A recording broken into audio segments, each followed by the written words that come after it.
Right now in Tampa Bay, something is happening that landlords, Airbnb hosts, and first-time homebuyers are all watching closely. A city that became one of the hottest short-term rental markets in the entire country, where some hosts were pulling in $4,000 to $6,000 a month on a single property, is now moving to shut that down. And the reason isn't what most people expect. It's not noise complaints, it's not party houses, it's not angry neighbors. It's a housing inventory crisis so severe that local officials are now saying short-term rentals are directly taking homes away from the people who actually need to live here. As of early 2026, Tampa Bay has some of the lowest long-term rental availability in Florida. Vacancy rates in parts of Hillsborough County have dropped below 4%, and median rents, even after cooling slightly from their 2022 peak, are still sitting around $2,100 a month for a two-bedroom, pricing out a huge portion of the workforce that keeps the city running. Here's what actually happened, and why everyone in real estate is talking about it. To understand this, you have to go back a few years. After the pandemic, Tampa Bay exploded. Remote workers flooded in from New York, Chicago, and California. Home prices jumped over 60% between 2020 and 2022. And right alongside that, the short-term rental market, think Airbnb, VRBO, absolutely took off. Investors saw the opportunity immediately. Why rent a property to a long-term tenant at $1,800 a month when you could list it on Airbnb and clear $5,000 during a Rays playoff run or a Buccaneers home stretch?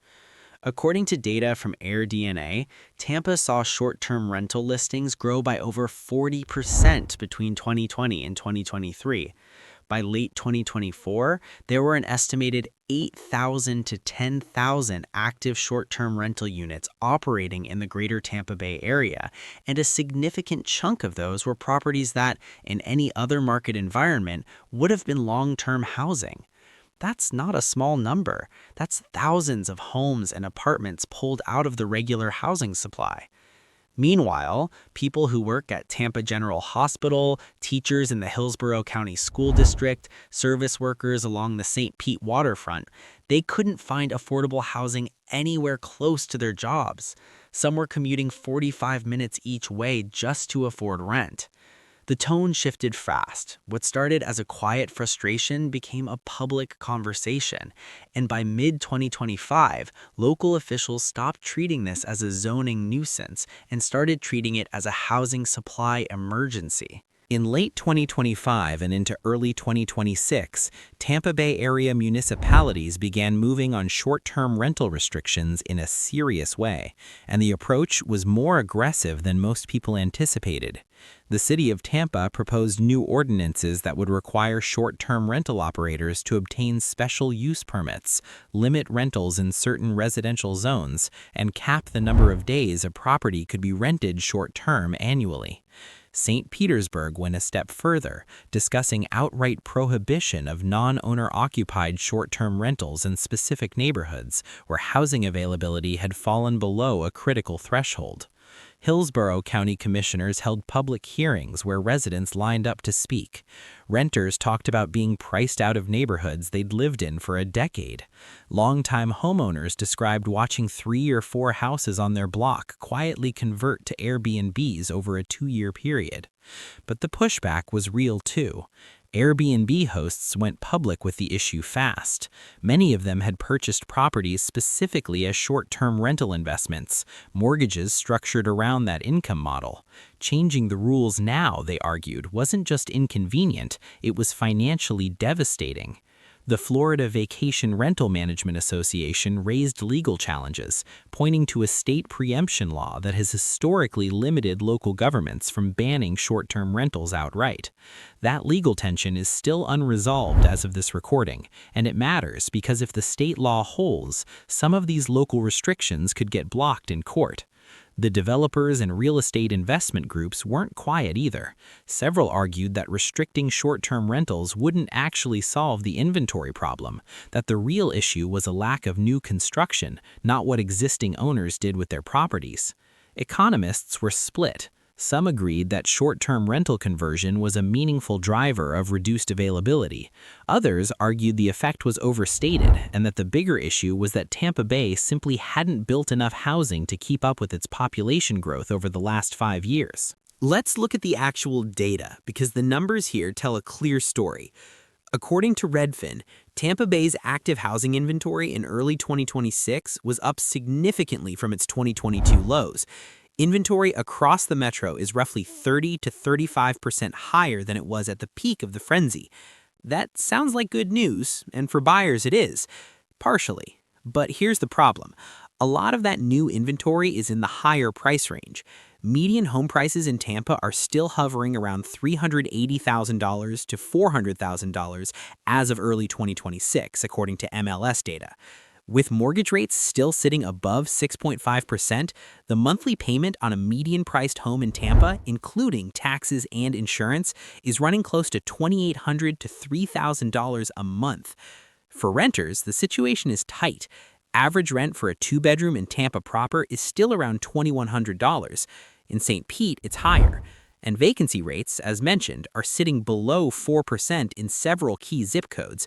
Anything under 5% is generally considered a landlord's market, where renters have very little leverage.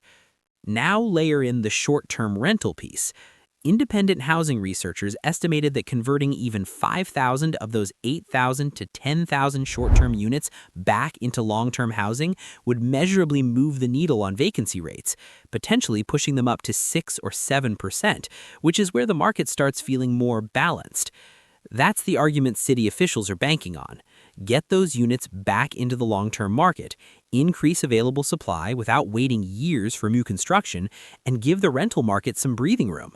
Whether that math actually plays out depends heavily on what those property owners do next, and not all of them will convert to long-term rentals. Some will sell, some will sit vacant. The outcome is genuinely uncertain. If you own a short-term rental in Tampa Bay right now, the situation is real, and it's moving quickly.